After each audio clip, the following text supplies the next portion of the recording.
Whatever you do, never ever use the brapintosh.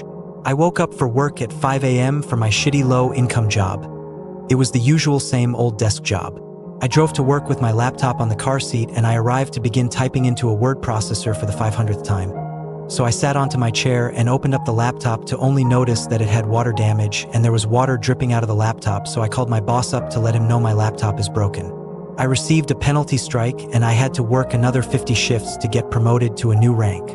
I brushed it off and went to a laptop store owned by a smelly, obese Mexican nigger, and there was a massive green cloud clinging to the roof. It smelt like sulfur, black cum, and neovagina fluids. I almost couldn't handle the stench, but however I pushed through the awful smell and asked the manager if there is a very cheap laptop they sell. The manager pointed to the laptop he recommended and the specs are shit, but I bought it anyway. It had an Intel Celeron and 2 gigabytes of RAM. It looked like a MacBook, but the Apple logo had 2 bytes taken out of it and it had stink lines above the Apple. I went to work and turned it on and it booted JardyOS, which is an operating system that even had its own kernel made from Indian H-1B workers. I connected it to the internet and it asked for my ID for age verification and thought, oh, it must be one of those new laws again, so I scanned my ID. I used the laptop like normally and I launched Office Writer, an in-house word processor that the JardyOS developers made. As I wrote, some words were replaced to brap, p, or o. I thought nothing of it and continued until my shift was ended. Next day later, I found out that my photo ID was stolen because my bank statements came up with items I've never paid for. I filed a report to the police, but they never did anything as usual. One of the officers even laughed and said, "It was the damn Jardy, wasn't it? Ha ha ha." They mocked me and never took me seriously, and they thought I was making the damn Jardy excuse, so I filed a complaint to the federal investigators, but they also didn't do shit. I went home and saw a giant obese Mexican hunk with a noose around his neck in my own bedroom. He grabbed me and said, "It's playtime with Bubbles.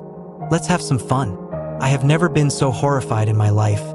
I quickly ran to the kitchen, but he blocked all the exits by inviting other hunks to guard the gates of my lovely house. I threw a knife and it landed right into the nigger's heart, and the hunk screamed out loud while he bled to death. Another Meximut appeared out of nowhere and said, "When I say it's playtime, it is fucking playtime," and proceeded to grab me by the ass and brutally rape me, and my prostate was beyond my repair.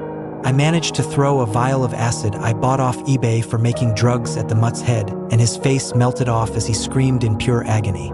I managed to escape into an emergency tunnel I built 5 years ago. I ran as fast as I could and notified the police that they are near my home and they raped my ass.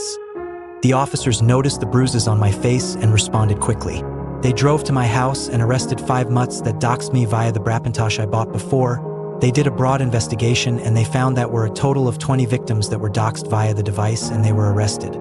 These fucking niggers were sentenced to death and were done for hacking, raping, possession of illegal material, and stalking. Whatever you do, never ever, ever buy the brapintosh.